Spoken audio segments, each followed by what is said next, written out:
So now we have a friend today in the house, and what we're going to talk about is what today? I have a I have my mind set on this whole immigration reform thing And how'd that come about? because I come from immigrant parents, and I feel like a lot of the people that also come from immigrant parents are now all of a sudden against it. So I kind of feel like you're shutting the door on the people that at one point held it for you, and now you're not holding it open for the people behind you to come in. And is this how you've always felt, or is just something current Yeah. that you're looking at, or what is it that? No, well, I mean, it's something that 10, 15 years ago we really never talked about, but now you see it. It's been a strong topic, especially with title situation with the children from Central America.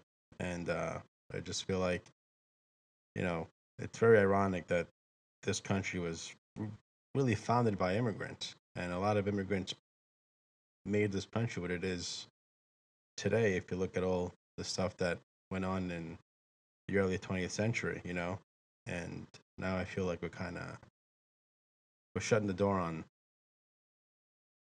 the next generation. And it's unfair.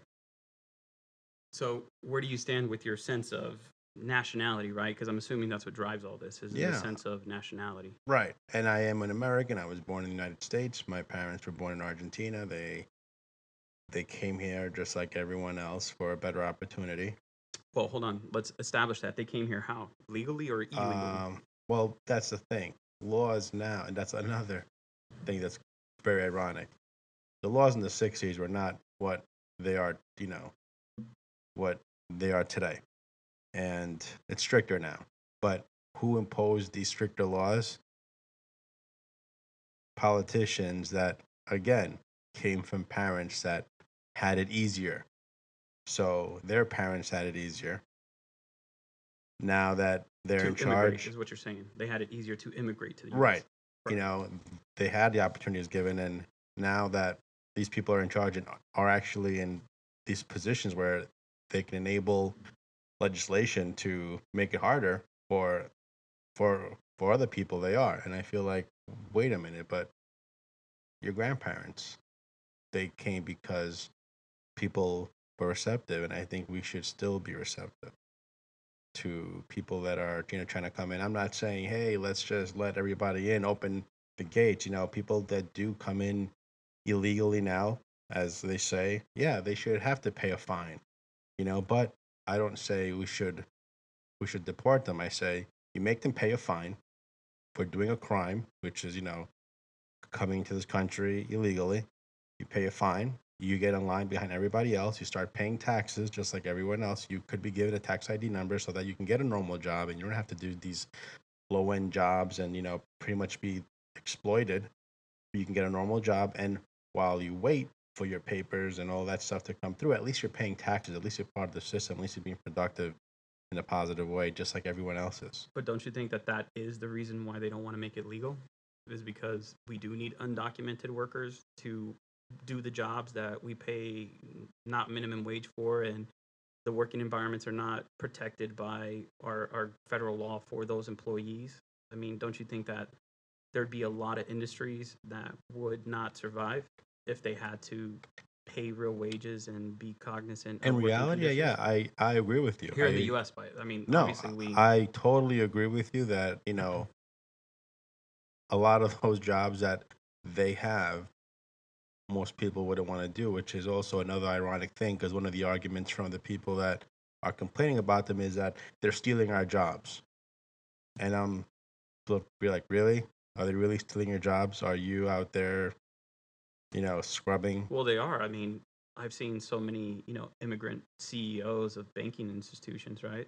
They're taking our jobs, right? Isn't that how it But they're goes? legal. These aren't Well, illegal. that's where I'm getting at. They were illegal at one point, but now they No, have people that born in the United I'm pretty States. sure that people that came in and are now CEOs of a bank probably came with a work visa, No, that probably was a came with a joke, by the student way, visa. with the immigrants of taking our jobs of CEOs. They're not. Nobody's No. taking any job. Okay, I See didn't what I mean? follow the sarcasm Yeah, it was on it your was okay. It's what I do sometimes. So, but do you see what I mean?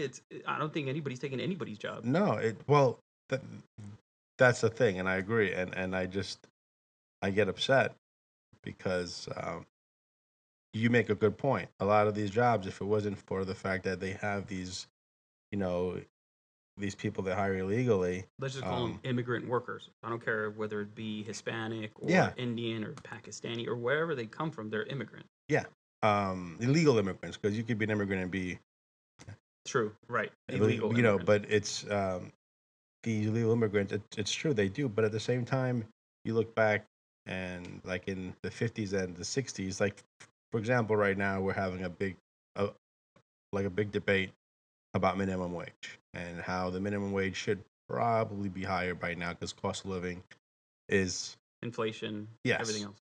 In the 50s and 60s, people were able to, live on one job, you know, True. and now it's the factory worker now has to sometimes have a part-time job because they don't want to raise. So Do you think it's that simple though? Do you think it's just minimum wage? Do you think there's anything else that attributes to that type of difference? what do you mean? I'm Well, not following. let's consider that. In the 50s, you said people had one job Yeah, and they were able to have enough income to support to their have a family. house, raise a family. Right. But then in the 50s, you also didn't have a housing market, an investment in mutual funds, in futures, in any of these financial shell games that people play. I mean, we have a industry of billions of dollars that is all on fake money. I mean, money just gets handed from one company to the other, to this future, to that, to this possibility. We're we are professionally gambling on finance. Does that make sense? Yeah. It's like a bookie. You're really good with this. You know about, horse races, things like that. That's essentially all we do at a high level of finance. I mean, look at the Koch brothers. Most of their wealth is in futures. It's a make believe thing that there is. Think of it as carbon credits. This is an imaginary thing that you sell. It's now become tangible. Is there anything of value in that? No, there's not. You don't think any of that leads to this idea that we can't afford anything because everybody's trying to put money into somewhere or take it out of somebody for these made believe things? Well, I don't. I don't think so because if you have a job and you earn your income, you don't have to put it into a 401k if you don't want to. You don't. You have other ways that you can invest yourself. You don't have to be dependent on um these magnets that um that do the stuff that you say. You don't have to. Personally, me, I don't I hate my money even being in a checking account. I even hate that. I hate the fact that you have to pay to keep your money in a bank because you have to pay for it. God forbid you have to take some money out of a machine. You got to pay a 250 fee. Like that. Well, if it's not your bank, Yeah, if it's not your bank, but I mean, and if you're not at a strip think club. about the inconvenience in that. You would have to go to your bank every single time. You want to withdraw money, and then if you don't keep a certain amount of money in there, they charge you. They charge a monthly fee. Like it's crazy that we're paying money to have someone save our money or keep our money. So if you're up to me, I wouldn't even use a bank, but you have to because if you want to make a transaction or something online and you can't write them a check anymore. Who writes checks these days? So, but if you want to invest your money and if you want to make it grow, you have other options. I think you don't have to be part of these companies that try to do it for you. Like, and then Right. with Let's that take money, they let's do take a what you step say. back though and think about this. It's not necessarily an investment bank that I'm talking about. It's the idea that that business creates no jobs.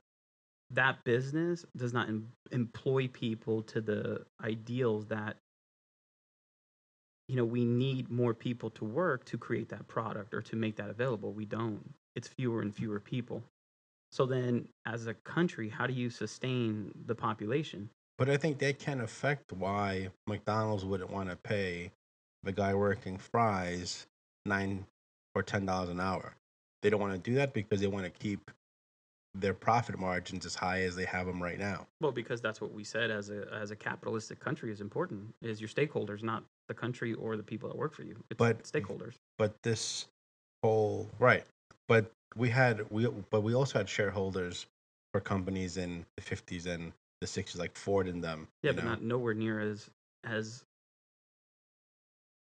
nowhere near as involved in different companies as they are now. I mean, there's CEOs that sit No, on 5 different boards. They but all you pay have each other. companies like, let's say, like a Starbucks, or there are companies out there that they don't do what the rest of the companies do. They will pay their employees a good wage, a good starting wage, and they can function and they are profitable. But Just that's that part of other their business model. right, That's what they go for. and Let's that's the say thing. I feel like other companies could adapt to those models as well. They just choose not to, correct. and that's it's a shame Because we're a capitalistic society that says our stakeholders get, that that's the important part. they So get to tie that priority. in, what we originally started talking about, immigration reform, can you see why that would be important to not legalize immigrant workers? Because then you would have to pay more, and that does affect your bottom dollar.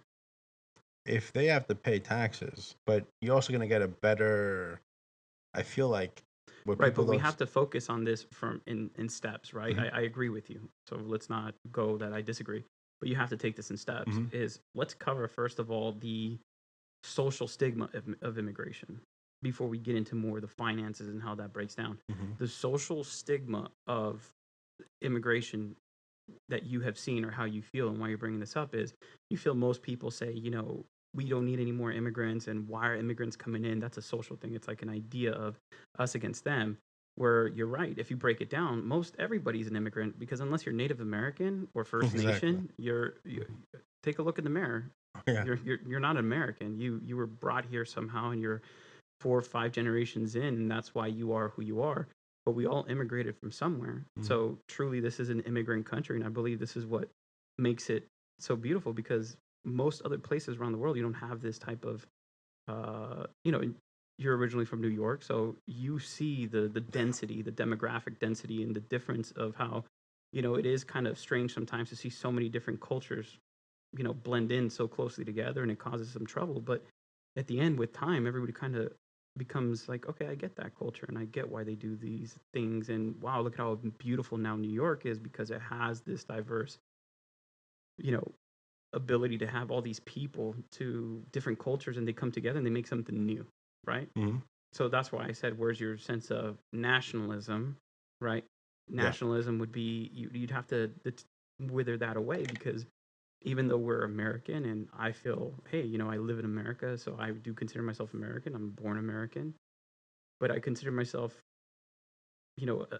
a citizen of the earth, not the U.S. I mean, I still have responsibilities to Yeah. people in Alaska, and people in Antarctica, and people down in South Africa. Those are real people. They don't live on a different planet. They live on our planet, right? And I think these are old ideals that we carry on of nationalism, to say, hey, it's forget them. Well, no, I mean, how can we forget? Those are people. They're not a different species. They're not a different. They're people, and they deserve Mhm. the same type of. I don't want to say freedoms, because that's very loose, right? If everybody says a freedom, no, a freedom should be everybody has the ability to kind of live their own life the way they choose to. They Mhm. just shouldn't be enforcing themselves on others. And I don't think that's how it's going to be here, where people immigrate and we lose our sense of what America was Right. once, eating hot dogs. And this is what makes it so funny, is anything that people would sit back and say, what's so American? Ford, Chevy, rednecks, that's all so American.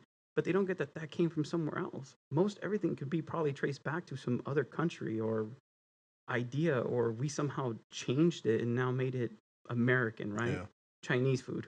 Well, there's American Chinese food and there's real Chinese food, Yeah. right? But I mean, now it's become ours. We have a Chinese food that is American and is different than Chinese food, and I think that is ours. We Mhm. made it ours, but we never would have done it without Chinese immigrants, Right. right? Nobody Yeah. was here in Alabama and said, "Hey, I'm going to put some, General Cho's chicken together, and man, it's going to be phenomenal." It never would have happened. But it's American now. Does that make sense? Yeah. No, of course. They had to adapt to our palate, So you how do know. you think we overcome this social stigma of immigration? Because I mean, obviously you're passionate about it. I honestly feel that companies, like you said, you hit on the button when you say that most companies, they're they answer to shareholders. You know, that's who they have to answer to. But I feel like there's a little tiny group out there that they do not answer to shareholders, or they, since it's in their business plan, people will still invest in them knowing what they do. So it's a matter of, do these huge corporations that are kind of like a Walmart or something, do they finally break away and they say, you know what, guys, we're gonna do better by our workers, and it's gonna probably sting a little bit of, our the dividends that we have to pay to you each year, but we're going to have a much better employee. We're going to have employees going to like working for us, and probably more effective and probably more productive. And in the long run, we might see those gains that right now we're losing. But you say that why? Because no, No, I'm saying you say that why? Because there are companies out there that have that model and are successful. So I think, we could pay someone a better wage, and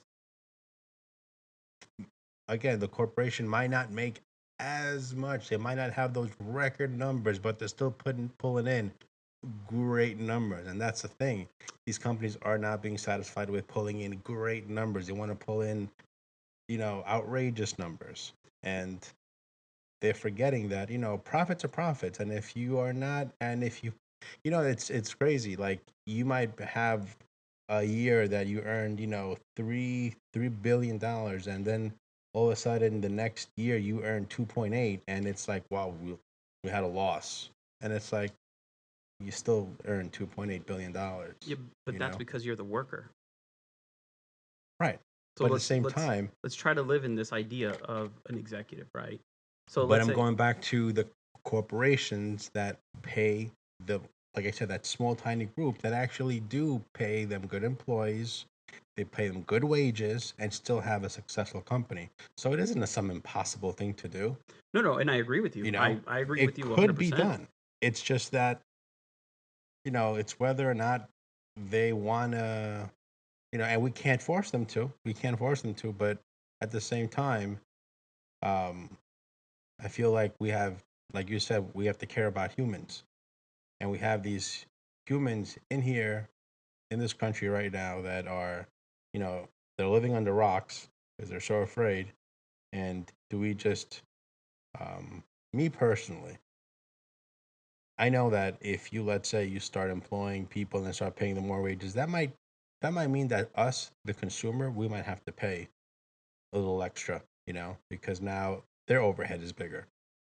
But I can honestly say that if it means that my McDouble at McDonald's goes from 129 to 139 or to 149, then so be it. But that's you. Right. But we get used to, as a whole, this country right now, look where gas was 6 years ago. $1 something. Yeah, okay. We had that big raise like around 07, 08 that it went to $4. Everyone freaked the hell out, right? That was all we talked about with each other. Gas is higher than a motherfucker. Gas is higher than a motherfucker. That's all we talked about with our friends. Then it went down to like maybe $2 again, because everyone was raising a stink. No one talked about gas again. Now it's up to $4 a gallon. Is anyone ever mentioning gas? No, they train us. We get trained to just, to accept, and this becomes a norm. The first time I went to $4 again, it was the only thing people talked about. It's at the same price right now. Maybe slightly less, but we're almost reaching the high that it's been, and no one's saying a word about it because now we're used to it. That's it. We've accepted it. And but think about what you were saying about you vote with your dollar. So do you drive an electric car? Do you drive a... No. I pay that gas. I pay those $4 a gallon. So I do too. I mean, I'm as guilty as you are of, I'm not trying to find a new energy car. I'm not riding a bike to work. And I mean a bike, not a motorcycle. Sorry. No, it's okay. I don't ride a bike. I don't take a scooter maybe to use less gas. I mean, I'm as guilty as everybody listening to this and that goes to the gas station and fills up. But if we're voting by our dollar, aren't we voting that that's okay? We see, when it comes to that, we really have no choice. Right, but you have to So they own have up us to the by but you have to own up to the right. hypocrisy that we're But saying. no, I'm not saying that it's wrong that we're not complaining about it. What I'm saying is that the same way we just got accustomed Right. to having to pay the $4 gallon that 6, 7 years ago was inconceivable, we could pay a buck 49 for a McDouble. We could pay a 20 cents more for a No, I McDouble, I get where you're and going, and I think that's you make a good you point. know, and that's what I'm just saying. Like, it's nothing. It sucks, but it's, I think, you know, we have options though. We have options. Like, Right. we we could ride bikes. We could buy an electric car or a hybrid or something like that. We don't have to eat a McDouble. We could just make it Right. at home. Right. But that's up to That's up to you. right. That's gonna, and you can't force But I people think that to. is the paradigm that we live in, that everybody thinks that it's a singular action that we need, right? No, you're We we right. we We need I mean, everybody. you campaigned with Obama, right? You helped that man out. I mean, good for you. You donated a lot of your time to in something that you believed he was going to do. Mhm. In hindsight, to me, it just kind of feels like he had these visions, and now he kind of, when in No, he had, like, for example, immigration reform was one of them. And right, it's funny. I have a friend of mine who is she's Peruvian, and she's a diehard diehard Republican. And I thought it was ironic because the other day we were talking, and she's like, "Whatever happened to his whole immigration reform that he talked about so much?" And immigration.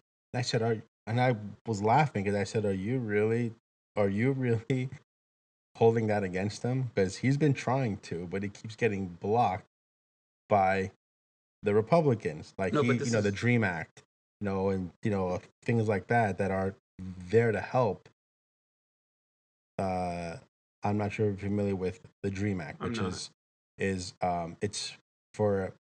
I happen to have a cousin. She just graduated Grinnell University in Iowa with honors. She went there on a full scholarship. She doesn't have papers. My aunt came here from Argentina 15, 16 years ago. They have no papers. She came here when she was 6.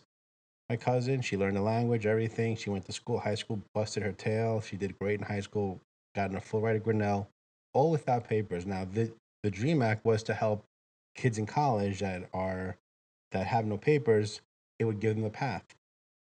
It would grant them the ability. And I thought it was a great thing, not to the Republicans. So things like that, I thought it was just ironic on her part to bring it up, because I said, you could bash on him for many things, from your standpoint, because you're a Republican. You might say, oh, he spends too much, or the debt went up. Okay, fine, but for her to bring up immigration reform was hilarious. No, and I agree. I agree with what you just said. But the idea that I'm trying to touch base on, and the reason why I do the show, it's just called Life with Perspective. I want people to have perspective. So here, everybody wants to sit on either side of the fence to say whatever president is in, they didn't do this or they did that or they did something that benefited them personally instead of for the greater good. True. How many people have honestly sat back and said, hey, you're in that position now. What are you going to do? Mm-hmm. Well, my family, I care about my family. I want my kids to go to a good school. So I know I need to make a little more money so my kids have the opportunity. I'm in this position now and I want to make sure that, he's a father. He's a father also. There's a wife there, the first lady. All of these decisions are made, but it's never going to be one person. It doesn't matter that you sit in this, you know, high political seat where you can make decisions that do change people's life. I mean, you could decide to drop a bomb, which they did, and people die. But that's not going to change things here. Mm-hmm. People are sitting back waiting for somebody to come in and, like V for Vendetta style is just go and take out everybody. It's not going to happen. And people can't seem to wrap their mind, as far as I believe, right? I could be wrong, but I believe people can't wrap their mind around small actions can lead to big differences. And that could be one is vote with your dollar. I'm not the first person to say this. I mean, there's a lot of people that say this. Mm-hmm. Is instead of going to Walmart, don't go to Walmart anymore. Right. Go pay extra for another retailer. I don't want to give anybody a shout out. Just another retailer. Go somewhere else and spend that dollar. And I have done that. And you know what? A lot of times I will say, hey, I'm going to go to Walmart because I know it's cheaper. And here I am. I'm part of the problem. I'm part of the everything going back out. We all are. It's one But thing to talk about it, one thing to do it. Right. But that's honestly the way that we fix things, right? I mean, there's no sense in coming and let's talk about what the problem is without actually talk about what a solution would be. And I think that is a solution is for people to wake up and say, hey, I'm part of the problem. Nobody wants to be that person, right? Mm-hmm. Nobody wants to be the person that says, I'm part of the problem. You are. I am. But that's a good thing because we get to wake up and say, yeah, man, I can do something. I'm not fruitless. I'm not going to sit here another 2 years before we get another president Mm-hmm. and say, well, that now it's in your job. It's your responsibility to take care of my piss poor actions. You take action. Then what would that one person that we delegate to be the supreme? We've tried those things like boycotting stuff. The one thing I will say, if anyone's listening, is don't do that crap that you don't buy gas for a day because that's the dumbest one. When we want to protest, But that's a protest. That has nothing to no, do with but being sustainable as a no, change. but like you said, about with dollars, so people think, well, if I don't buy gas, if we all just don't buy gas for a Right, day, for it's what, going to a hurt the day, bottom line, a right? week, And then you go a tomorrow, month, and everyone you right? have to buy gas eventually, so So it's they not, might, but but that's they not a don't make. solution. That's like a No, temper tantrum. that's why I'm saying to people, don't do that. That's dumb. Equate Get those gas things whenever you as want. you falling on the floor, throwing a tantrum in the middle of a grocery store because your mom Like, didn't buy you yeah, cereal. like you're gonna have to get up, eventually. You're not gonna Eventually, stay there right? on the floor the whole But time. what is sustainable is, hey, maybe I should ride my bike. Maybe I'll buy a scooter. Maybe I'll buy a smart car. Right? I Yeah. know that is not an option for some The only people. reason why I didn't buy a smart car, ironically, because I just bought a brand new car. But I bought a car that was very good on gas. But the only reason why I didn't buy a hybrid or electric is because I don't have a house. So you have to have like a garage to charge that thing in, or else But that's something that You in the could buy a future. Tesla. Tesla has all these charging stations around the country. Yeah, but you want to have one that it's overnight because you're gonna want to charge that car overnight. Actually, And not to go into details, but there are certain establishments in this town that we are in where if you valet, you can charge your car. I don't know if you knew that. yeah, Boom, I know. free gas. No, but the thing like the one car which I test drove was actually the BMW i3, Whoa, but that is they're not a sponsor, so we don't need to mention them. yeah. But let No, me well know I if you didn't want get to. them because their charge was only good for 100 miles. So it's like So working back. it is an inconvenience to have to rely on some other charging station to charge an electric car. But if you own a home, which a lot of people do, which eventually I will too. You just put it in your garage overnight, and when you wake up, you got a fully charged car, and that's. I think electric car is going to definitely be something that we see, and that's going to be interesting to see what happens then. That's what we talk about is how we vote for dollar. That's going to be something that in 10, 15 years, I'd like to see where the oil industry will stand, because I have a feeling that these cars, these manufacturers are. We always thought that I always thought the car manufacturers were in bed with the oil, They are. with the oil companies. But in this country, I meant, because in Europe, you're always to get, in Europe, where the price of gas has always been astronomical, always, like since the 80s, you could always buy a car in Europe that was very fuel efficient. Well, When cars there were averaging 30 miles a gallon, here, they were averaging 10 to 15. I don't know if you read the article. They released an article recently about a Volkswagen car that was so fuel efficient it was 300 miles per the gallon. But It was outlawed in the U.S. it runs only on gas. I believe it's a hybrid. I'm not sure. I have to look that up. No, it's no, and that's the thing. But if you noticed after that whole thing that the first time it went around to $4 a gallon, and I think Obama was in office. That's when he put in legislation that said you need to make more efficient cars now. Like it became a law that cars had to be he raised the bar on fuel efficiency. That's why now, again, 10 years ago, there weren't hybrid cars. There was very few. I think Honda made one. Um, Toyota might have made one back 10 years ago, but there weren't any. And now I think every model, for every maker, um, their mid-sized cars now have a hybrid. The Sonata does, the Civic does, the Accord does, the Camry does. Well, for anybody interested, the car I'm talking about is the Volkswagen XL1.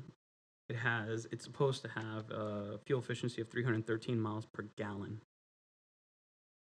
And it wasn't allowed here. Correct. It was outlawed in the U.S. For what reason? Import. Just said, I don't know. I didn't look into it. I'm sure that there's some sort of But that's really kind of weird, considering we have electric cars that do not run on fuel. Period. So why would they be so adamant about not bringing in this one particular car that has a 300 gallon when you have cars that do not run on fuel whatsoever and do not need it? Period. Well, to take a step out into the strange, which I really like, is I don't know if you know much about Nikola Tesla, the scientist back in the 20s and No, earlier. I do not. He originally was funded by J.P. Morgan, and he told J.P. Morgan that he would find a way. He's the one that came up with the technology for radar, for radio transmitters, all these things. He's way ahead of his time. And he was funded by J.P. Morgan, and he said he would give him an ability to pull electricity out of the air. So they say, I don't know, I didn't live back in that time. He said that he approached J.P. Morgan and told him that he found a way to bring electricity out of the ionosphere for free, and that everybody in the world could have free electricity. And he was building this tower in Colorado to prove that. And supposedly, J.P. Morgan told him, but if you can't have a meter at the other end, what's the point? And he pulled his funding. Yeah. And that drove the man insane. He finished his life out in the Waldorf Astoria, where he left a bill, I think, of like 40 grand because they loved him so much they didn't want to have him move out. He lost all his fortune. He was an amazing scientist. He's the one that came up with DC current. I mean, he innovated so many things. And this man had, supposedly at the time, a technology that would allow everybody. You could live in the most remote place and still have the luxury of electronics and electricity, which means what? It would completely throw off all of the socioeconomics because you could heat for free, you could cool for free, and you can have light. Imagine how many companies, right? Because companies are larger than countries now. How many companies would not be the size they are today if that was never something to be monetized? Right. Yeah, it'd be. I mean, it drives me nuts to truly extrapolate that and say, holy shit, the possibility of having a planet where people in, Siberia didn't have to die every year of cold because they could heat themselves for free. And people in deserts can cool themselves for free and live a better life. But let's say he did create that. How would you obtain that then? That tower that he was building. No, that was just to demonstrate it. Right. But whatever machine was built to extract that energy from the air. Yeah, to convert the energy from the air. I'm sure it was going to cost something. Well, let's think about this. Because he wasn't good out for free. I don't know. Well, I don't know if you knew this, but we have never created energy. Do you know that? We have simply transmutated it, changed it. So we took running water and we put a turbine in it, which spun a magnet, which created electricity. So we changed.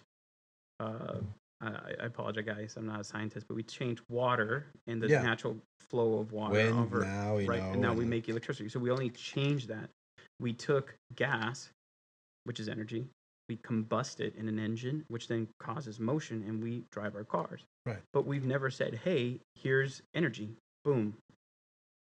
Meaning there's no opportunity for us to create energy. There's energy all over the universe. We Right. just don't know how to tap into its potential. We don't, because we're not those people that are ridiculously brilliant. But that's what I'm saying is this is where Nikola Tesla came in, and he said, I think I found a way to convert natural energy that lives in the ionosphere down to usable energy for that time. And the way he demonstrated that was with light bulbs, and he would touch the light bulbs to the ground and it would light up. I know it sounds crazy, man, but I've done enough, I've done enough Googling on this that No, but the thing is, let's say J.P. Morgan would have given the money. JP Morgan would have been around today. JP Morgan wouldn't have the money to buy out WAMU and But- become a super massive company. But I think investment companies like that would have still found other ways to make money. But let's say they had given him the money, okay? And But you're they talking liked about- his idea. Hold on, you're talking about JP Morgan back before the 1920s would have found a way to charge. Put it this way, J.P. Morgan did not become what it became because it failed to give Tesla the money. It would have made money elsewhere, you know? I mean, in reality speaking, one single action changes the future. So maybe, who knows what could have happened. Well, let's think about it. You could be right, but let's really look at what's happening with the But- internet. But I'm saying, yeah, Right? that's- The internet is free education. It's the ability to go look at stuff. So the only way that countries are really getting around this in our own, which I cannot believe, is throttling it to say, if a company, so a person has an agenda and they're willing to pay money so that you can get to them first, and all these other people that want to put free information out there, like my podcast, yeah. fuck you. We don't want anybody listening to that. And if you want people to listen to that, guess what? You have to learn how to play the game to make money so that you can have a voice. Yeah. No, believe me, we could have a whole other podcast about this. And we will, I'm sure. That's something that drives me insane too.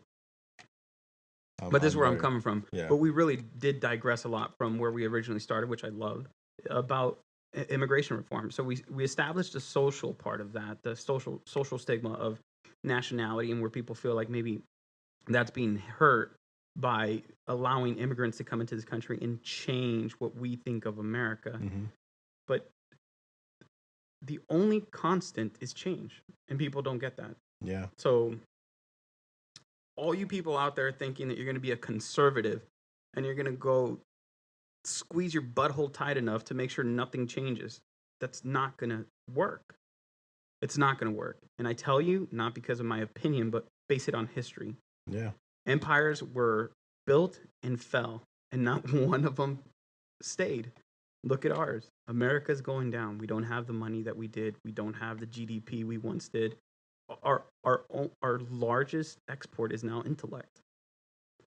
Has nothing to do with jobs, has nothing to do with manual labor. We don't create things. It's all intellectual property, movies, software, things of this nature. Mm-hmm. And why do we have that? Because we import smart people. Yeah. There's no secret to that. We import smart people. I work in tech industry.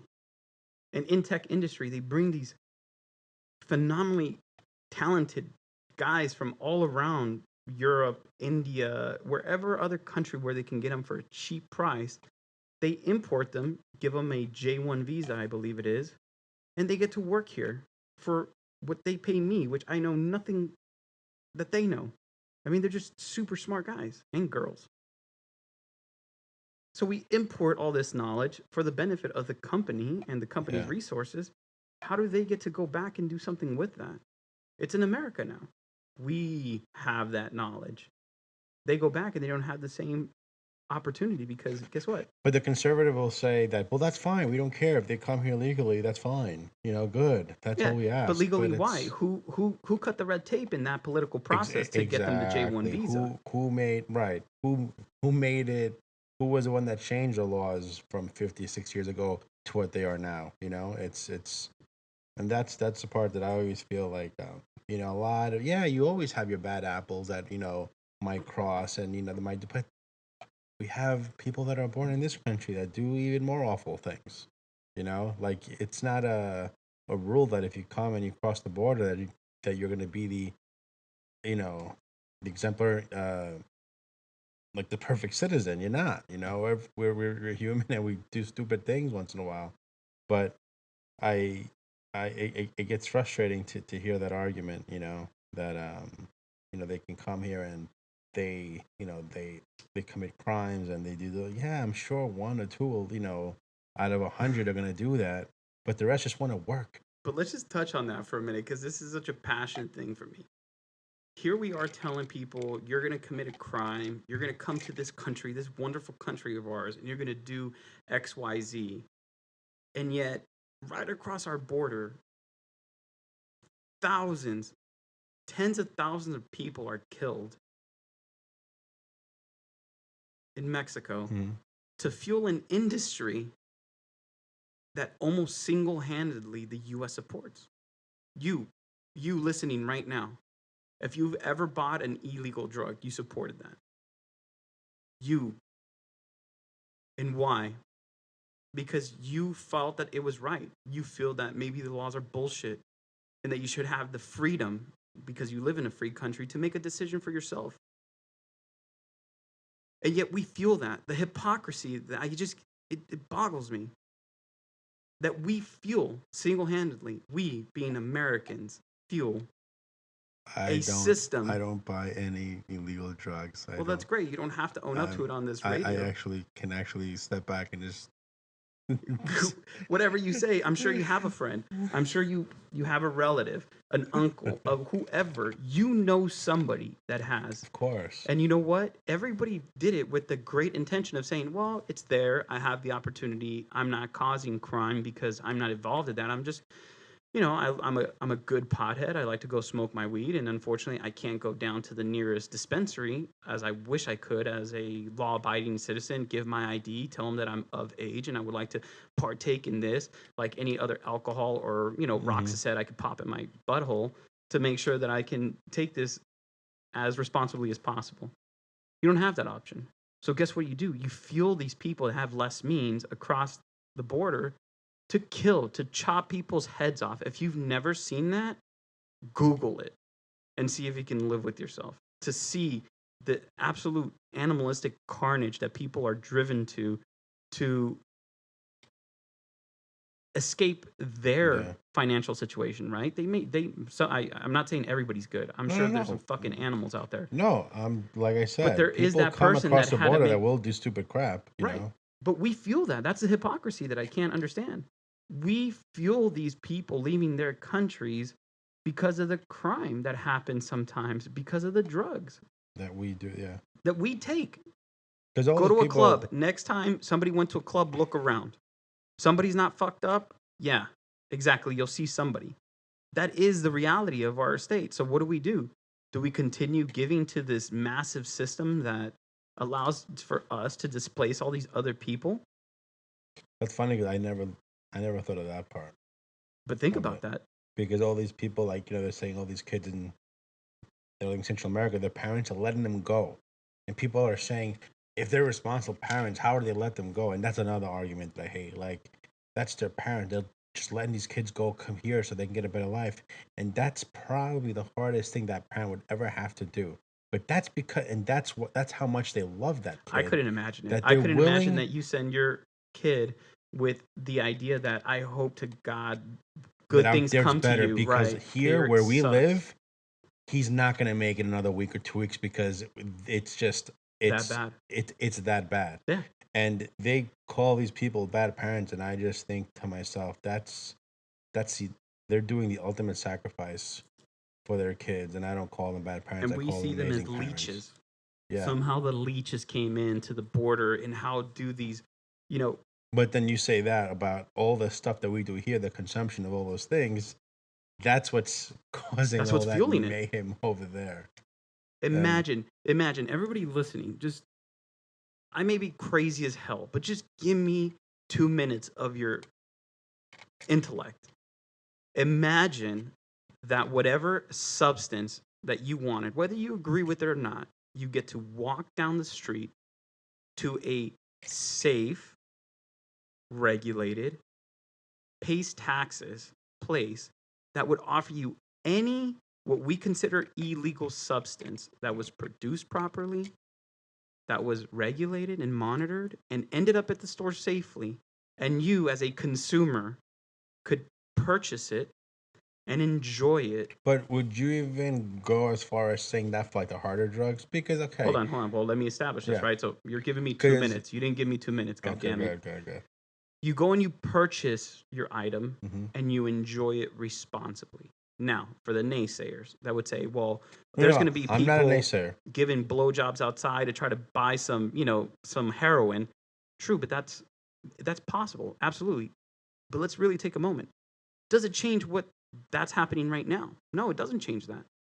What does it change? It makes sure that the money is going to entrepreneurs, people that are willing to get involved in this type of business to supply proper safe, pay taxes. Look at Colorado, making millions upon millions for the schools over there. Phenomenal, right? So let's play devil's advocate. What do we have legally? What can I go do right now? I can go buy enough alcohol to kill myself. I can. Mm-hmm. I'm 21 years of age, so I can go do that. I can go to my doctor and tell him that I have certain pains.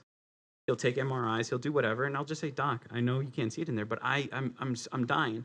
Okay, I'll give you a very light dosage of hydrocodone. Right? Pain clinics. It should just say American heroin. That's what it should say. Pills. How many older folk just go and say, hey, I'll sell my pills because I'll make a little extra cash. I don't need these, but the doctor gives them to me anyway. Because we're all lab rats. Hey, take this new drug. Let me know. Oh, it didn't work? Okay, cool. We'll take you off of that. We'll put you on something else now. Try that one. Did that work? No. So what's the point?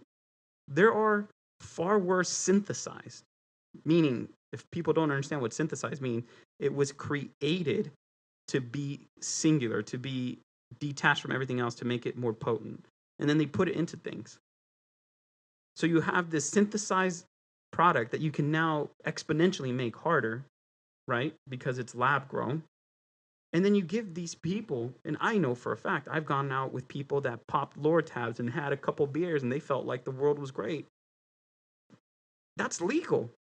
Whether they achieved it legally or not, having a Lortab for a person with prescribed for pain is legal. Right. How many people's lives have been ruined for all these painkillers? Do you know what I mean? Crazy. That's legal, though. I mean, people need to jar their head a little bit. Get beyond the stigma of a drug.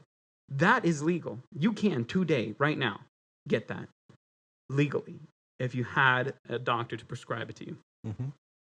That fucking is crazy to me. But yet, you want to tell somebody to smoke some weed is bad? But what I was gonna go to is okay. I mean, because I'm all for the legalization of marijuana. I'm beyond for it. I don't smoke weed. I don't really drink, but I'll drink occasionally. But I've always said I'd rather associate with a stoner than with a drunk any day of the week. You Why do know, you say that?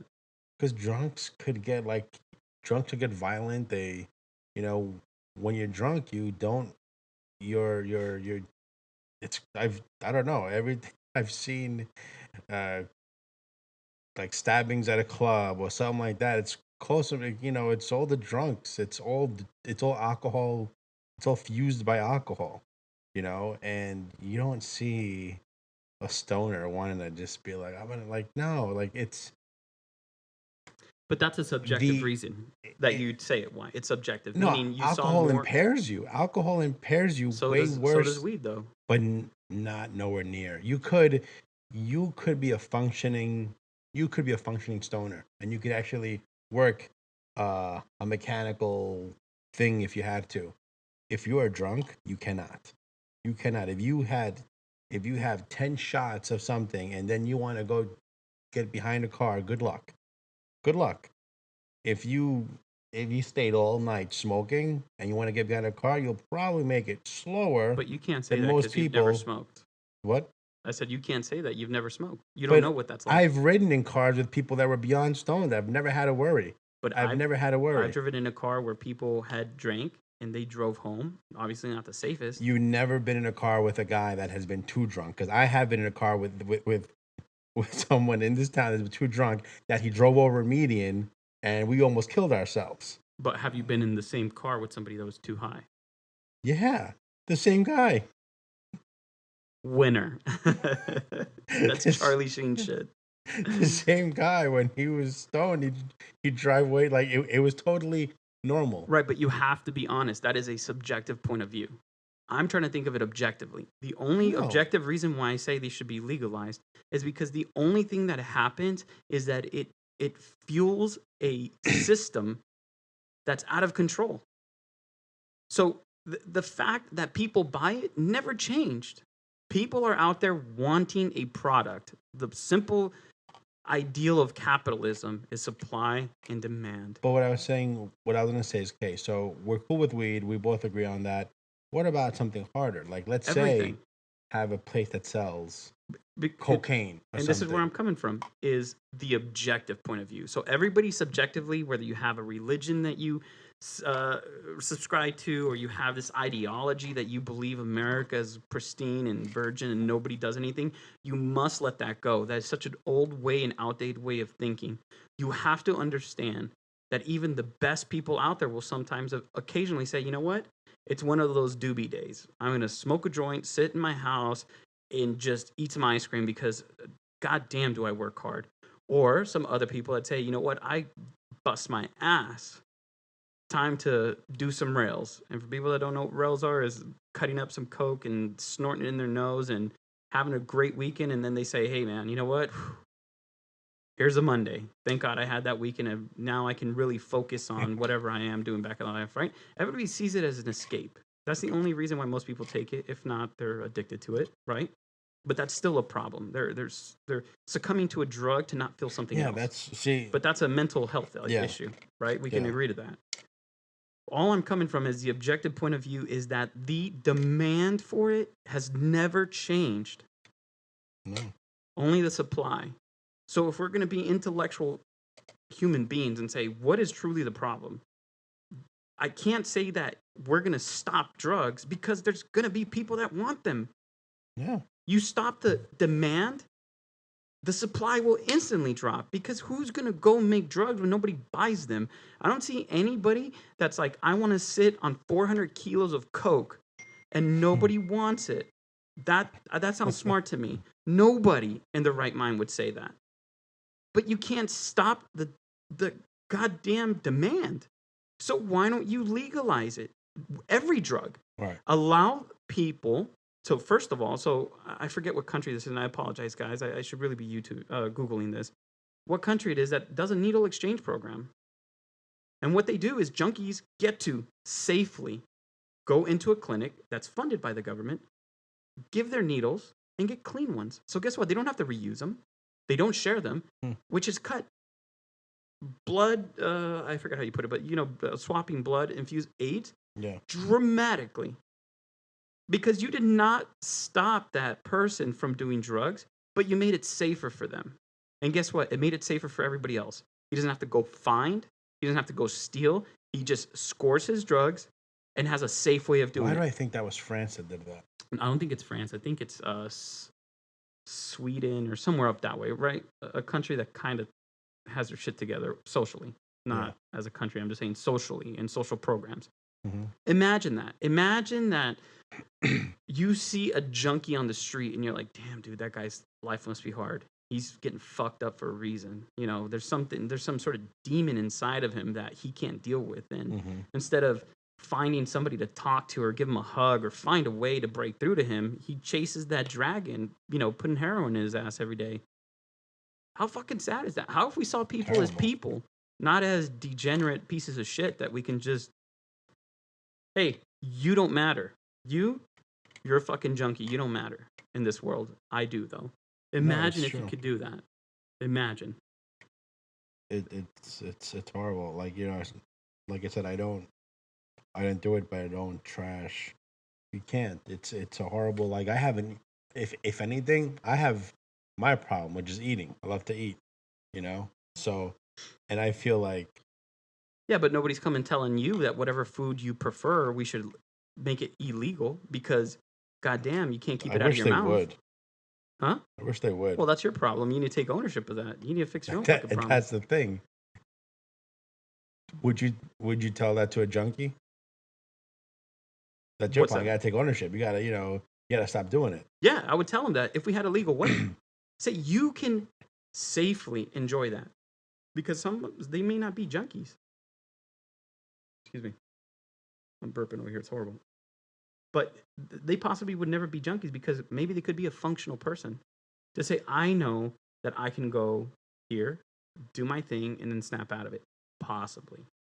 There's other people that what they call addictive personalities, and either they get addicted to roller coasters, drugs, uh, martial arts, whatever. I mean, they just have this thing where I have to do that.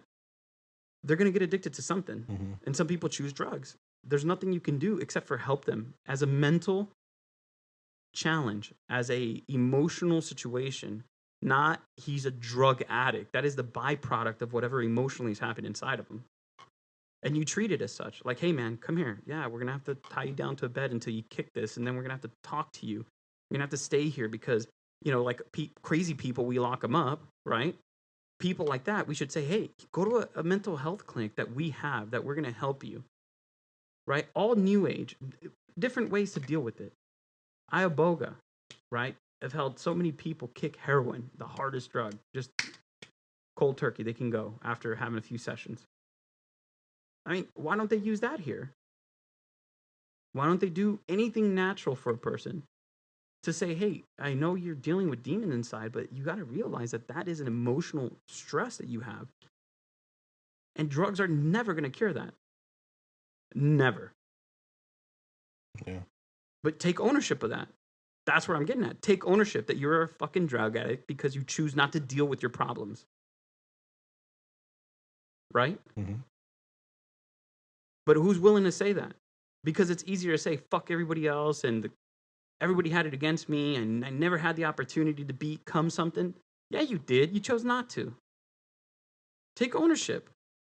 Be responsible for your fucking own life. Mm-hmm. Yeah, that's, I agree. I do agree. So why can't we apply that to immigration then? To say to people, be responsible that you were once an immigrant. My father immigrated to this country legally. He had a green card. My grandparents is the reason why he ended up here. People have to be selfish. But what's the point of being selfish? We're not kids anymore.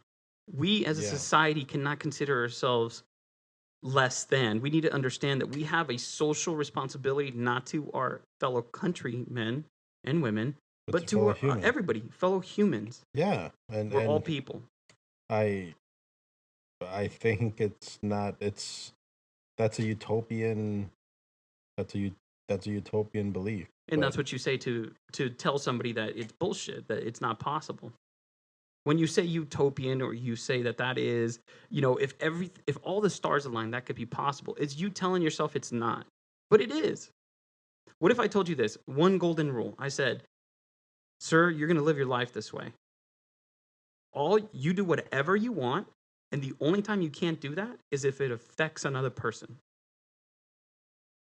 That's it. Live your life. One rule. That's all you had to follow. Whatever you did could not affect another person, whether that be emotionally, physically, or you being in their way. If you truly kept it that simple and said, I am going to live life by one rule, that. Yeah, but then you can't. So how would you imply that to someone falling in love with someone? That's an emotional connection. So I cannot do things because to impede them. You can't get in the way of another person. Right, but sometimes you're just being the way you are might make someone be attracted to you. That's okay. But you have to reciprocate that and say, I'm attracted to you. Right? So let's talk about that, a harder subject, which is, we're two men, and it is statistically proven that not most men, but 1 out of 4 women are taken advantage of in this country. Either this country or the world. I don't know. I apologize. I need to look at the statistics. You mean like forcefully? Like raped? No, like taken advantage of. Emotionally or like? No, like physically. Okay, like rape. Right. Or whatever they want to call it, whatever variation of that they want to call it. 1 in 4. That means when you go into a room next time count your ladies. And if you I get to always count 4, my ladies. yeah, you see? Bastards we are. You see that, ladies? Don't hear this.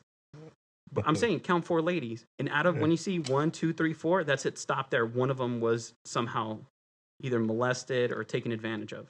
How fucking horrible is that? Yeah, it's terrible. And you know what the other statistic of that is? Is most likely it's a family member that did it to them. Yeah, That is fucking atrocious. that is really. So how, if you could live your life to say, let's go down a perverted way. I am attracted to my niece, or I'm attracted to my daughter, whatever the fucking situation was. Mm-hmm. And you said, God damn it. I wish I could, but I can't, because my one rule I live my life by is to never impose on another person. But I feel like that shouldn't be a reason why you have that rule. Like, you shouldn't want your niece and your daughter, because you just fucking shouldn't. No, but that's what you're saying. There's people that live in this world that believe that that's okay. Oh yeah. Do you see what I mean? I'm not saying it that I don't think they believe it's okay, because I feel like those people that they will take advantage of them, they have to coerce the other person, which means because they know what's wrong, they have to sneak it. They have to screw with them mentally, make them believe it's okay because they know it's wrong. So I feel like, they act extra nice to them. They take them out. And then later on, because I know of someone, what happens is the child then feels bad about telling on this really nice person because they're so nice to them. So, and the adult that could totally manipulate the mind of a child leads the kid to believe, like, hey, if you tell anyone of this is not good, and so you wouldn't want to tell anyone, and that's what happens. So, no, but because they know it's wrong. But what I'm saying is, being with your example that you said, the reason why you're buying them things, taking them out, doing all these awesome things for them is completely different to that child than what you think. Right. The kid's thinking, like, this is the best grown up in the world. And you're setting him up. This guy knows what it is to be a kid. Yeah. Man, it's so awesome. I get to, this guy, fist bump. No, that's not what they're thinking. You're talking about two completely different ways of being. Now, the responsibility of the person that's wiser. I don't think any adult thinks it's perfectly okay to do something with a child. Because you said before. I think so. I think there's people out there that think it's absolutely okay. That there's nothing wrong with it? Yeah, I do. I think that there's people out there. And you know what it is most people don't ever sit down, because imagine, what would you do, right? Because I'm speaking to you and the world out there that gets to listen, is what would you do if somebody came to you and they said, you know what, I think it's perfect. I think everybody should be within their own family. Well, what do you mean within your own family? No, like, you should be able to have whichever person that you want. Huh? I would be like, man, I would try to snap that guy out of it. Right, but what would you tell him? I'd be like, are you fucking retarded? That's what I would say. There we go. So how did you already make that individual feel? Like, oops, maybe I shouldn't have said a fucking word. You know what? Maybe I shouldn't talk to anybody about this. So they internalize it. And when they internalize it, who do they have to go about these ideas? Nobody.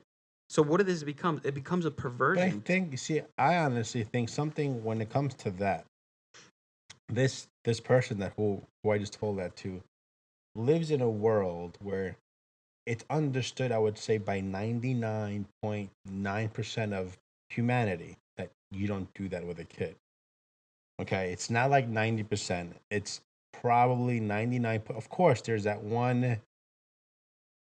Are there child molesters out there? Yes. So there is that small percentage of people that think that are still attracted to it. So I feel me telling that person, like, what are you, stupid? So that's 1%, right? You said? Or is that point? If that person is clueless. No, but hold on. That's 0.1 of 1%, right? Yeah. So how do you explain the other 23.9% that it happens to? Or 24.9, because it'd be 25%, 1 in 4. How do you explain those people then? Who are they?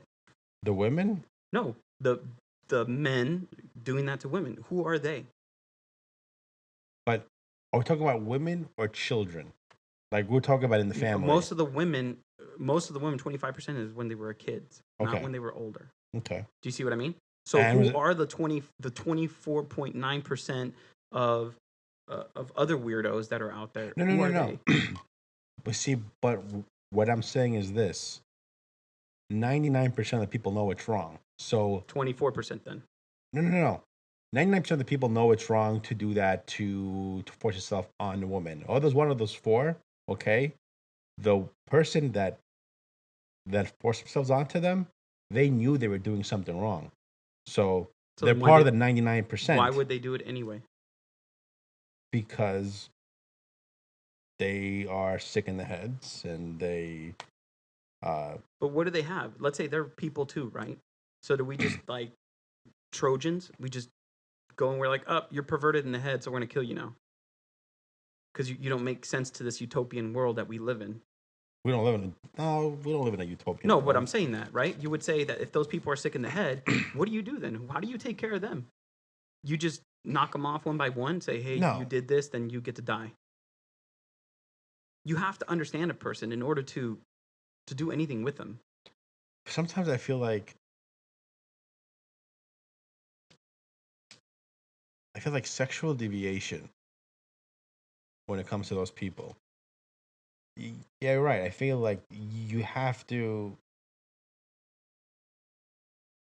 I feel like you have to treat them, and I don't have the answer to it, but like as far as like a level of crime goes, like what's worse, a person that like walks into a room and just stabs a person 85 times, or like a person that or a person that rapes, like which one's worse, and um But why are we taking it from what's the lesser evil? Why no, can't we? but I feel like a person that has a sex, like that is a sexual deviant, I think their mindset is different from someone that is a criminal that is willing to, because maybe that person that is a sexual deviant would never have the guts to pull a trigger on someone, or to stab someone, you know. But you Um, say guts. Why do you say guts? that's just a term. It's just No, what do you mean by that? You would say that person the doesn't have courage, the courage to do it, right? right? Or maybe instead of courage, because I don't think it's a courageous act, I think that person has this idea that they don't value life as much maybe the other person does, Hmm. right? So they Right, don't see value in it. right. So if you really thought of it that way, why can't you say then there's a way to help that person? There really is. I Is it going think to a take time? sexual deviant. I think the right thing to do for sexual deviant is to remove their penis surgically, non-painfully.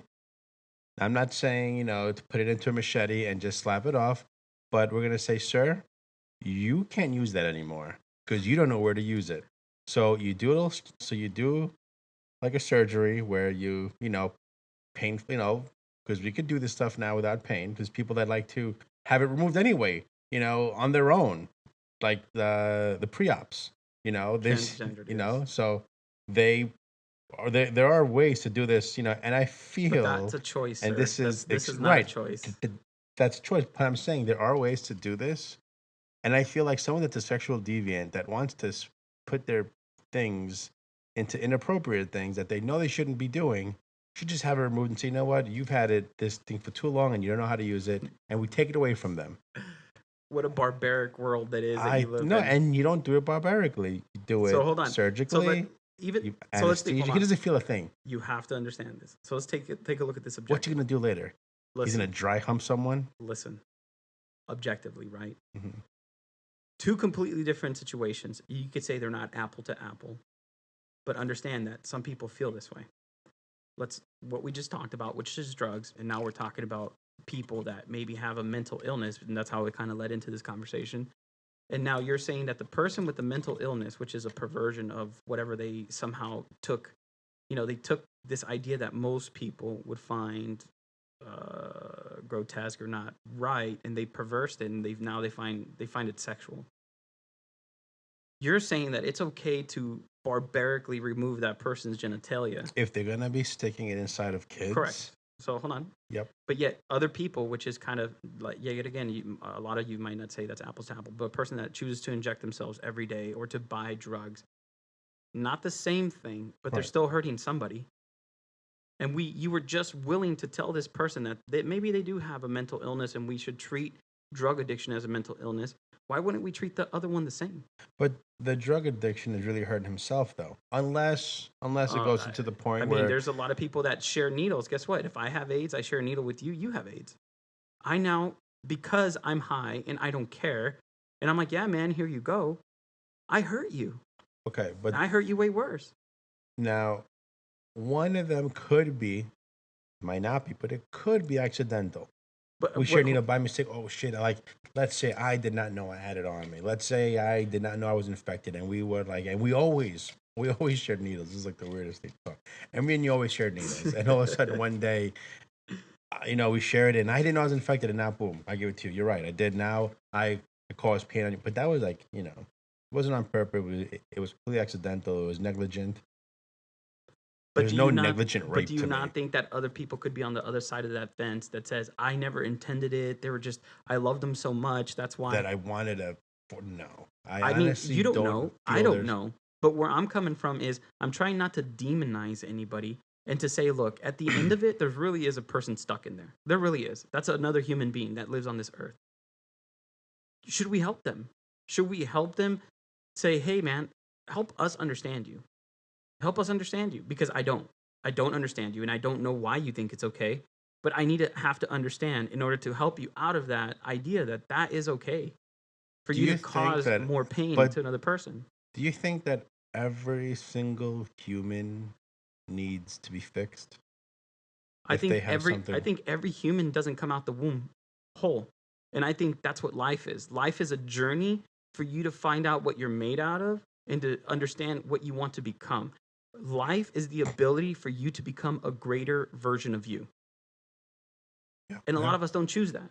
We just become whatever we become byproducts of our environment, of our What's ideologies. so? What's your what's your thought on natural selection? How's that even relevant? Because, like, because I feel that some people are made to just not make it. Like when I see people do the fire challenge, where they burn themselves on fire and some people die, that to me is natural selection at its finest, at its prime. Like it's perfect. Like you weren't meant to be on this planet, and thank you for showing us that because you did it on video. So there's some people that do the stupidest things and it costs them their lives, and I feel natural selection. If you were dumb enough to think that was a smart idea, then you shouldn't be here in the first place. And you were beyond repair. We didn't need to fix you. I feel like you didn't need a fixing. You just weren't meant to be here. But so You you know, never cared to understand a person. I feel like I want to care to understand people that I feel that might contribute positively to this planet. If you're a guy that wasted his whole life because you made dumb choices early on, because I feel like every time I see a homeless guy in the street, I always say to myself, this guy at one point probably had a normal life, just like had a normal childhood, got to play with his friend, got to play outside, swung on a swing, laughed, had a good time, and then as he got older, he made wrong choices. He made a series of wrong choices, and now he is where he is. You know, so I feel like you said we come out and we have to make something of ourselves. And I feel sometimes people are beyond repair. You make a series of choices that now you're beyond fixing, just like anything else on this planet. If it's beyond repair, if something's beyond repair, you got to let it go. You know, So then how does that hold true with your stance on immigration? I don't Those know people are beyond repair then. why they're fully functioning human beings that just happen to be born somewhere else and not in this country. No, but I'm saying So it followed your same ideology with it that you said that some people chose that. no, if I was born in Nicaragua, I didn't choose to born there. That's where my mom popped me out. If you were So, born in the ghetto, in the hood, you didn't have a choice either. But that's where you grew up. but that's not an excuse. But See hold that on. to me, if you were born in a hood in the United States of America, yeah, it is an uphill climb for you. It is an uphill climb. It's not easy. You're not going to get the same breaks as a kid that's born in Beverly Hills. Absolutely not. But if you want to put work into it, you could get out of there. But this is, I believe that that is the Now, American. I I think believe someone that, born in Nicaragua but hold on. I think that that's the and Beverly Hills are American. two different things, though. Understand. I believe that what you are doing is you are perpetuating the American lie. I don't want to call it the American dream because it's What? not a dream, it's a lie.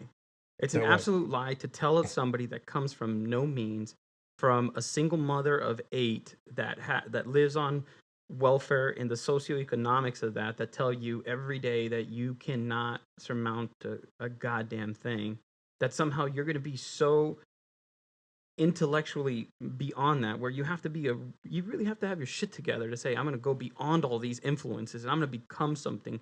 You are a very small percentage. No, like I said, you are going to have an uphill climb. And I did say that.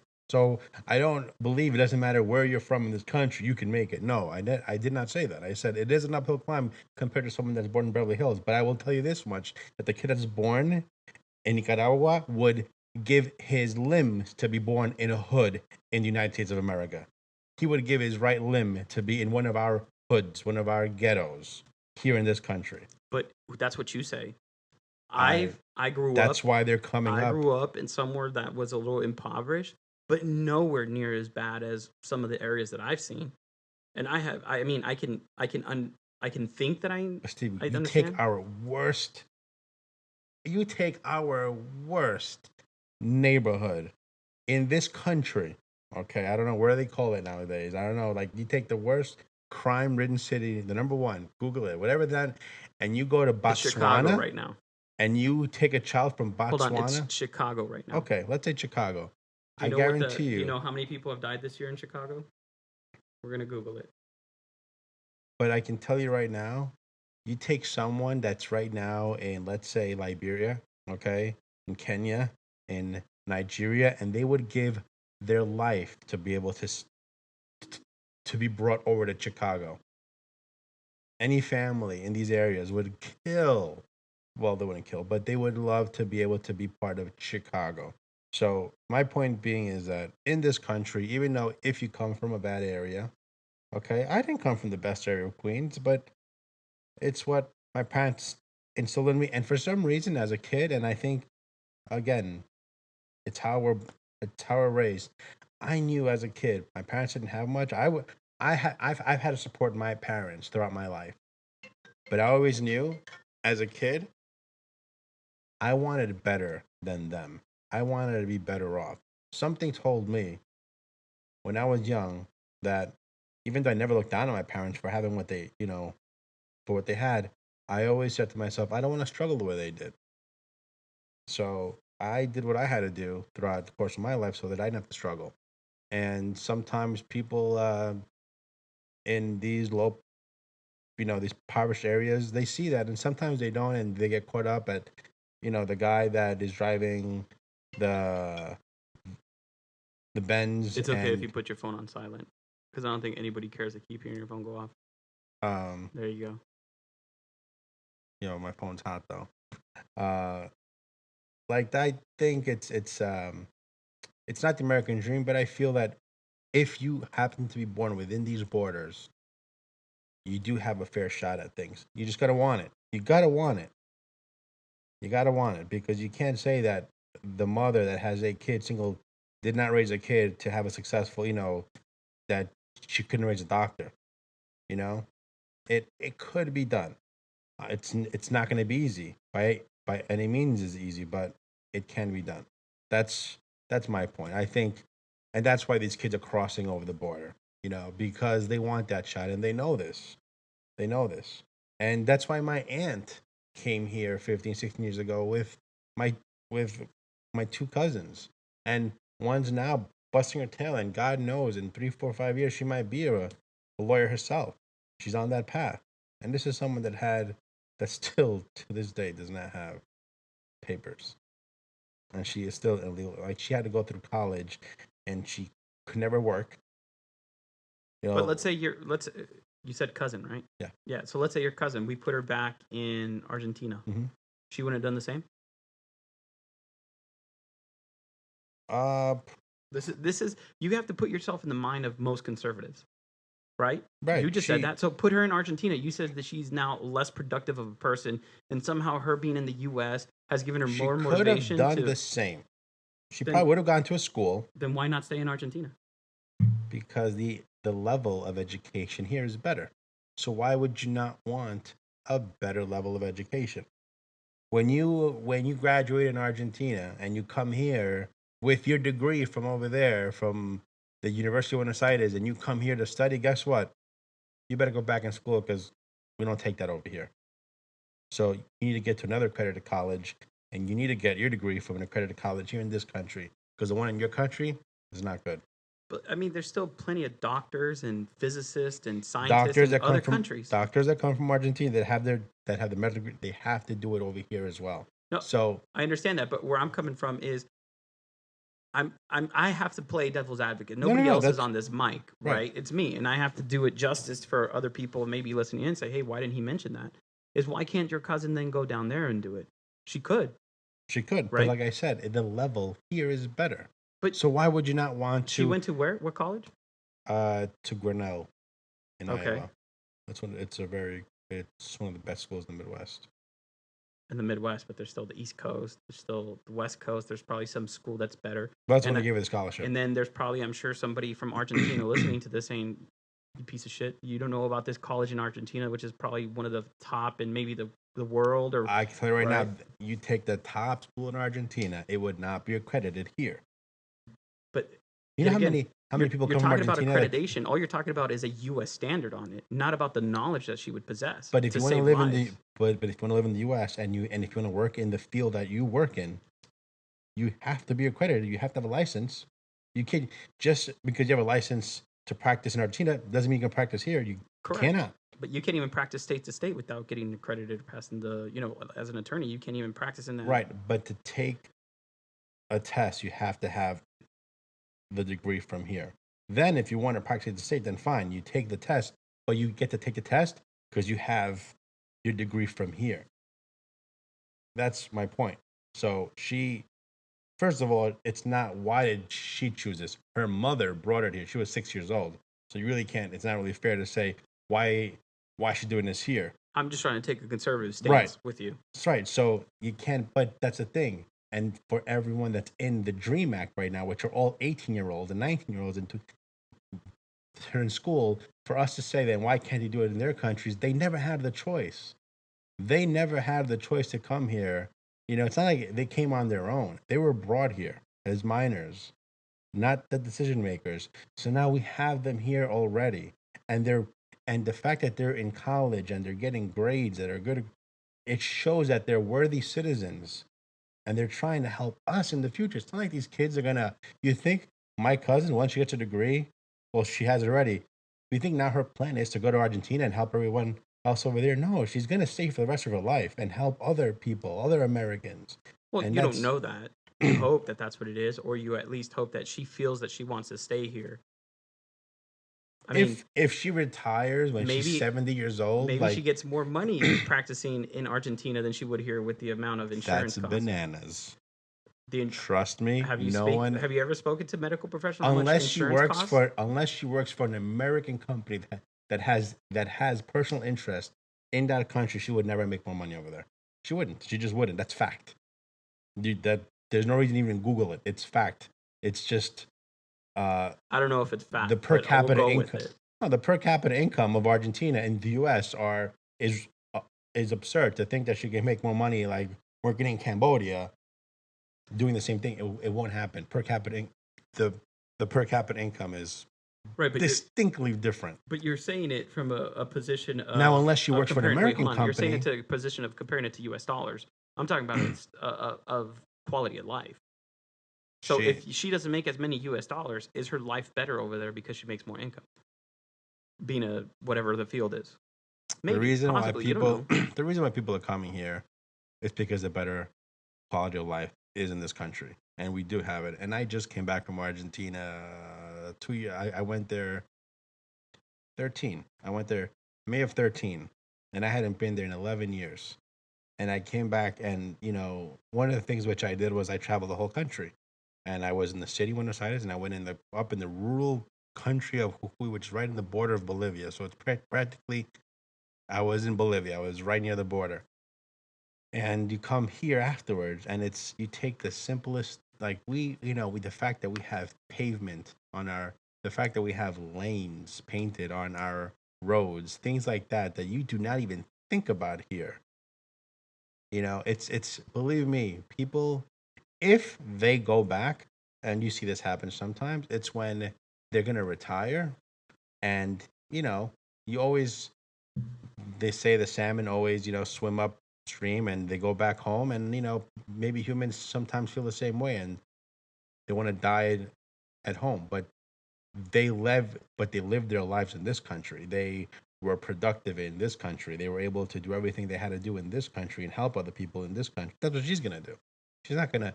My cousin is Americanized. If you ever met my cousin, you would think she's from here because it's not like she speaks with an accent. She's just this. You would think she was. No, So you're speaking to me. I understand that. I mean, I have a lot of families and that I have family members that are in the same exact situation as your cousin. But yet again, for the listeners, for people listening in, you got I to get have it. to try to be that separation. If I agreed with everything you said, it would be the most boring show in the fucking face of the planet. So the point is that I think you make really good points to what I brought to you. I Hmm. think you make good points that people have an opportunity to a larger opportunity to get scholarships here than maybe they do in other countries, right? Because these are funded by private institutions and government And it and all stems these back different to what you things. said about you come onto this planet to better yourself, and that's our mission. And I guess my aunt It took should that be at position. least. Yeah. And my aunt had to take a strong position because I'm sure my aunt leaving Argentina was not easy for her. All her family's there. The only family she had here was my dad, and that is it.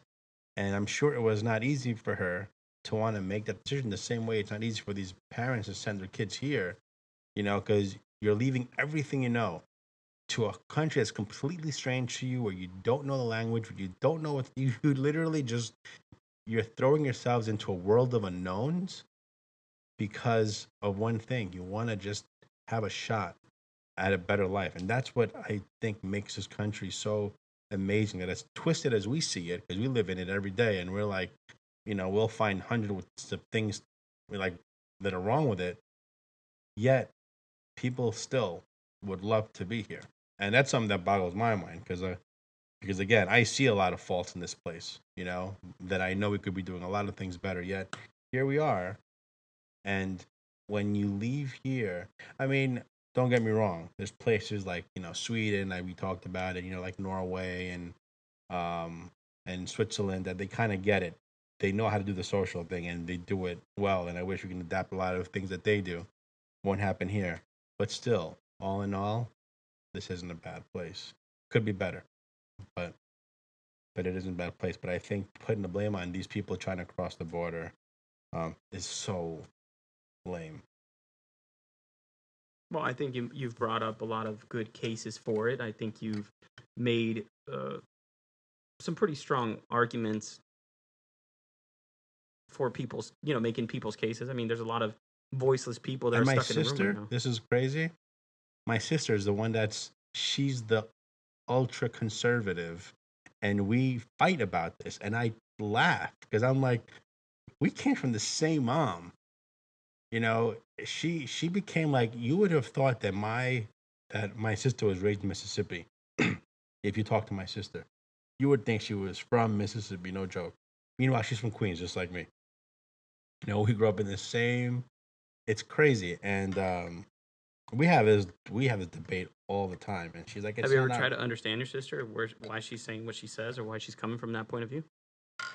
Yeah, we have these talks, but I keep telling her, like, I feel like she's not in a position to say those things because again, our parents. No, but hold on. I said, do you try to understand her? Meaning, you don't have to agree, but have you truly put yourself in the position to try to understand why she feels that way? I feel that she feels that way because of who she's No, no, with. no. You said you feel. You started this off by saying, I feel. Have you truly asked her, say, please explain to me because I don't understand you? Please explain to me why you feel the And way of you do. course, when we have a debate, we have to protect our points So, what is the reasons? What are the reasons that your sister has brought to your attention of why she feels that way or why she believes she's right? because she feels that we have to pay more taxes for these people that are undocumented. I mean, she gives me the same talking points that every other conservative But hold does. on, just for the sake, because then I want to make sure that people can establish that you're a person that actually listens objectively. What are the reasons she brought to your attention? That it's not our responsibility. That's her main thing. Oh, her thing is if I walk into your house, that doesn't make it my house now. I I just can't walk into your house and say, now this house is mine and I live here. You can't do that. That's her case. So why should you be able to do that in a country, walk into someone's country and then say, I live here? And that's a huge conservative talking point. But I have to tell her that that's an absurd thought because a house is not a country. But we did do that. What? We did go to other places and said, this is our house now. They're called military bases.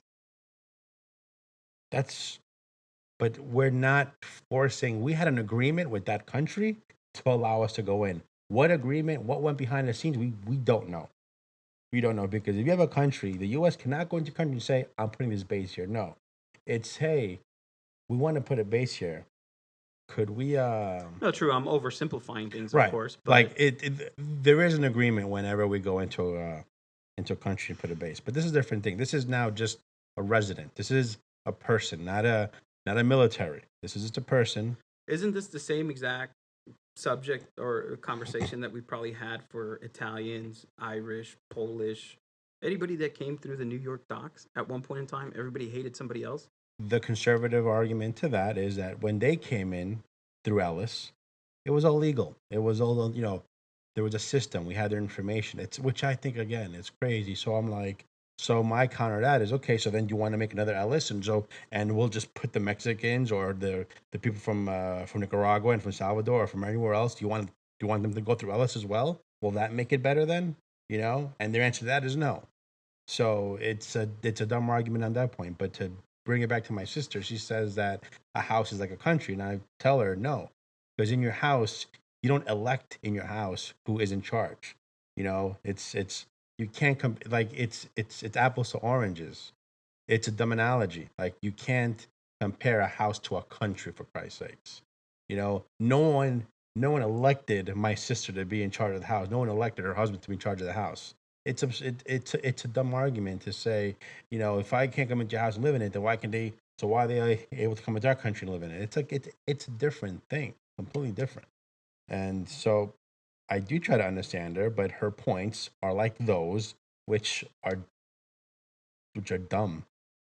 So Well, per you, they're done. For her, she obviously doesn't feel right they're for dumb. for her, those are and that's the thing. You like I wish I could kind of shake it out of her and be like, you're thinking dumb arguments, like if she had other concrete facts that she can back, and I'd be like, oh wow, okay, well I didn't think of that. But when she tells me things like, well, you can't come into my house and just say you live in it, so then why can they come? Like, you can't reason with that. You can't, because that's not an argument. That's not a Do valid you think argument. that maybe some of this comes from the idea that we feel we don't have enough, and if other people share in that, we there won't be enough to go around? Yeah, and that's where her and I are different. I feel because again, um, I was once poor, and now I think I'm doing well for myself. But I feel I always had that mentality that you help the guy next to you, even if even when I didn't have. I think I was a pretty helpful person, and I think that came from my parents, which is why it boggles my mind with my sister. Why is she like this? Like we have the same, we have the same bringing up. Like why is she, and people think I don't know. I'm okay. And I know this sounds like what? But if let's say they raise my taxes, but it's because it's gonna go, and sometimes it doesn't, but let's say it's done because it's gonna go to school for better education for kids to have something, so that the schools are less populated and they have a better education and things like that, I'm not so against it. Because at the end of the day, I'm not gonna die. Once I die, I don't take this money with me. I really try to live this life, the one that I have now, the one that was given to me. Because again, I'm not religious, so I don't believe in afterlives or anything like that. I believe this is the only one we got. I want to make I want to be able to live comfortably, and I would like to have the person who doesn't have as much to be able to get a better shot. Now, people say now, so then why don't you just bring him in? That was her other argument. Then why don't you just adopt him then? Adopt a kid then, you know? And it's like, that's also not a good solution. We have systems in place in this country to help those things. Now, I can fund those things. I could donate to them because we have already systems implemented to help these influx of kids that are coming into this country by the things. I don't have to adopt a child to help the cause. But I could Well, it's also, not a sustainable thing. yeah, It's a one-off. it's It's not a exactly. sustainable solution, or a solution whatsoever. It's just an ability to I'm help not gonna one just of those help one. persons. Yeah. It's not the same. But I know, and we have systems implemented that can help a bigger amount. So let's help them out. Like I don't, and it stems back to you're conservative. Usually conservatives are very religious. They love to swing their Bibles at you, and I always laugh. I'm like, dude. I mean, I might not be religious, but the one thing that I do like about the Bible, like a lot of times that it preaches, to help the next man and to help the poor. Well, that's only a small fraction of what it teaches. Yeah, like I mean, but It that's teaches the you one that you hate. always hear. That's the one that you always hear. How and I'm like, then why don't you listen to that book you love to swing all the time?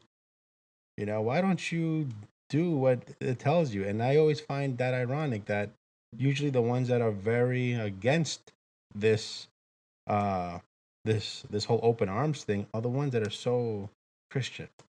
The the conservative base that's so, you know, about Jesus. And I'm like, Jesus would probably want you to help those guys. That's what Jesus would have done. I have a good feeling. I'm not an extra on a guy. I'm pretty sure he would have been helping out down there. Well, I've always said on my podcast that I believe any ideology that you subscribe to is more than likely wrong because it's an ideology. You're standing behind it based on somebody else's principles and beliefs. You need to make your own. You need to have your own. You need to have your idea of what you believe is right and wrong, and then you will get judged by that. I'm gonna get judged by it by people listening to it, and they might Mm-hmm. think I'm fucking crazy or I make no sense or there's no reason why I should say the things I say. That's great. That's why I live my life, and it's my life. But it's crazy that we have to, as an atheist, like I always Well, no, I'm not an people. atheist because I do believe in something. No, I believe in the here and now. I don't want to insult atheists by saying that I'm an No, no, atheist no. when I And believe in something. You don't. If you want to believe in that one thing that you're not sure of, that's fine. I, but the stigma, and it's not a stigma. It's the because of when you're an atheist, people worry about you.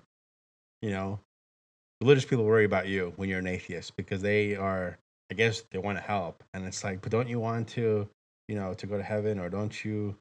And it's Oh, they're like, trying to save your soul. They don't care about you now, but they care about your afterlife. yeah, Right. and I think to myself, I laugh at that because I don't think twice about the afterlife. I don't ever think about the afterlife. It's not even a thought in my head. I know I have to do good now. I want to do good now, not I can't. It's not even a thought. My You're what? my brain is not wired to think about the afterlife. I don't even think about it. I don't. I feel like I have to do good not because I want to get somewhere later. I feel like I have to do good because I want to do good now. Like if I can help someone, I'm gonna help them now. I'm gonna help them now. Like I don't care about who I help when I'm dead. You know, I want to leave an impact on people here, right now, not later. later means to me means absolutely nothing. And I always find it very funny that, people that are religious are so worried about you. And I'm like, dude, I'm good. I'm good. I'm happy with what my parents taught me. And if I'm ever a father, then I'm gonna try to instill the same beliefs. I'm never gonna tell a kid not to be religious. That's something I thought about. And I'm like, no, if that's what fulfills them, go for it. If that's what if that's what you need to give you that path to to live a quote unquote righteous life, go for it.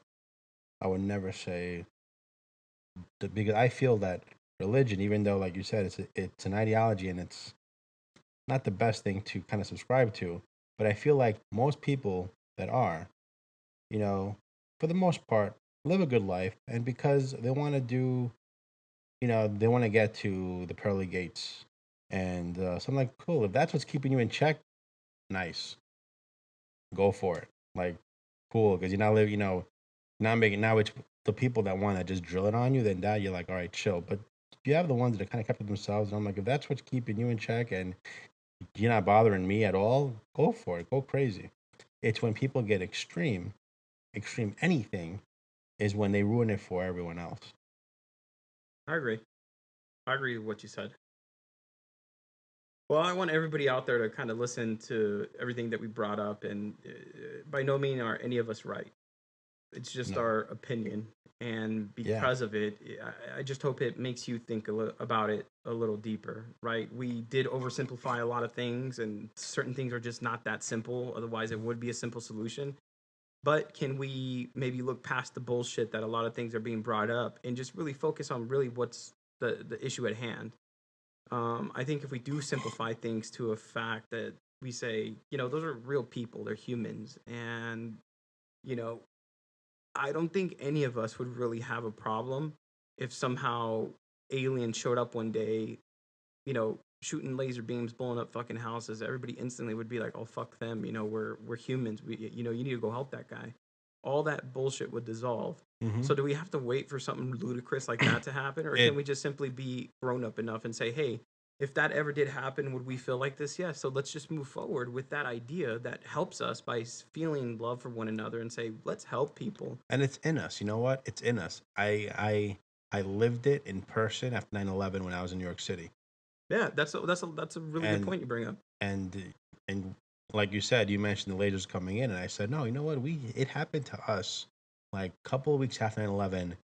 New York City was like, But that's a state of nationalism. It wasn't necessarily of humanism where we no, felt no, but human. it was other countries that were paying respects to us, and were sending blood, like the drive of blood from other countries. They were doing all this stuff, and people were lining up to donate blood to send to people here. That was worldwide. That was worldwide. So it takes crap, like you just said, maybe an alien invasion for us to get our shit together, you know, and stand as like one. And it's crazy, but But that was forced upon us, right? If an alien invasion happens, it was forced. Why can't we be the right. human race that we Why should can't we do it be? without Why the alien can't we invasion? evolve past Yes. ideologies and these archaic beliefs to say I want to be better than I was before, Yeah. and I want to help everybody that's here because we can. So it shows that it's in us, Right. but we have to wait for the aliens to come. No, we don't. We don't have to wait for a fucking person. We need to do it. Right? This is the Yeah. purpose of this podcast is for people to listen and to understand that it's possible. Possibilities are out there. You just have to go and seek them. You don't have to sit back and Yeah. wait for some one person that has these, magical powers like Superman or any other comic book hero that we invest billions of dollars to go see in the freaking movie theaters. Go be that superhero yourself in your life. Go out there and change somebody's life. Go out there and touch There's two somebody in a words. way that matters.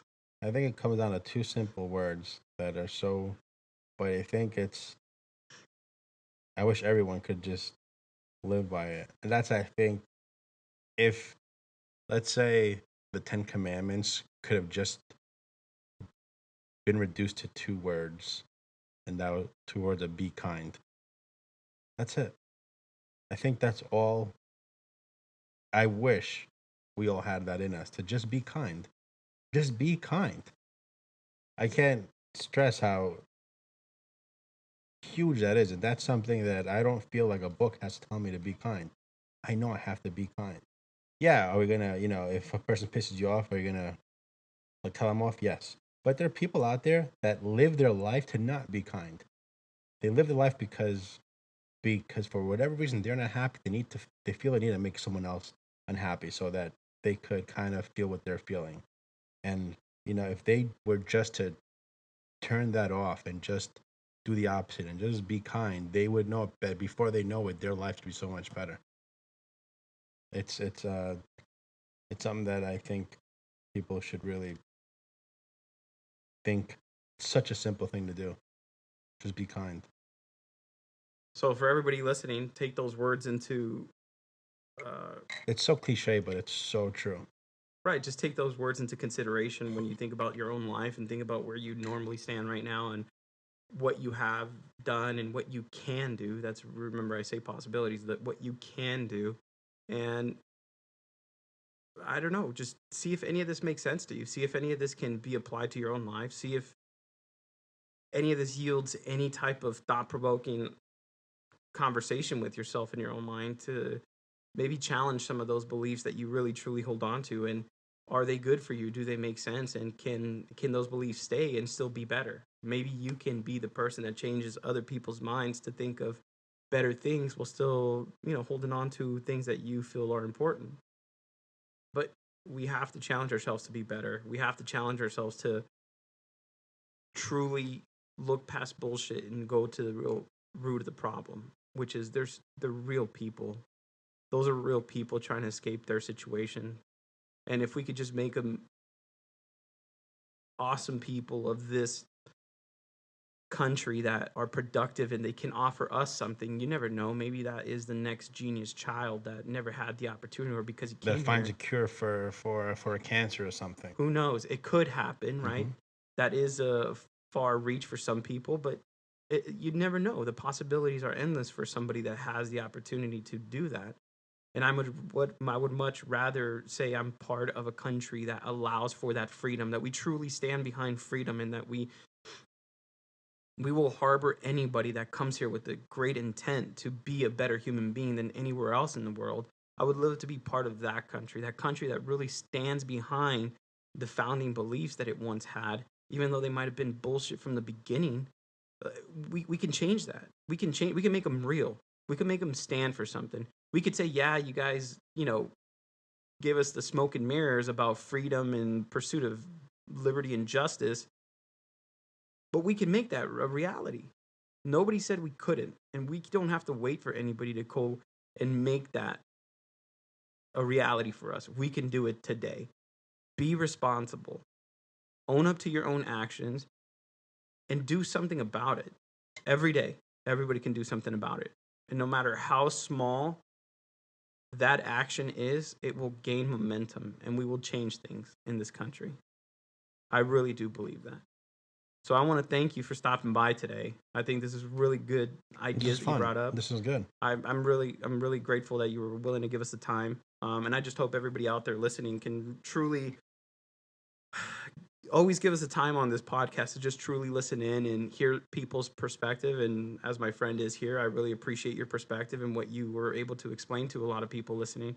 And hopefully it helps you have the internal dialogue you need to either not necessarily change the way you feel, but maybe reaffirm your beliefs and why you feel that way. And hopefully they're for a good reason.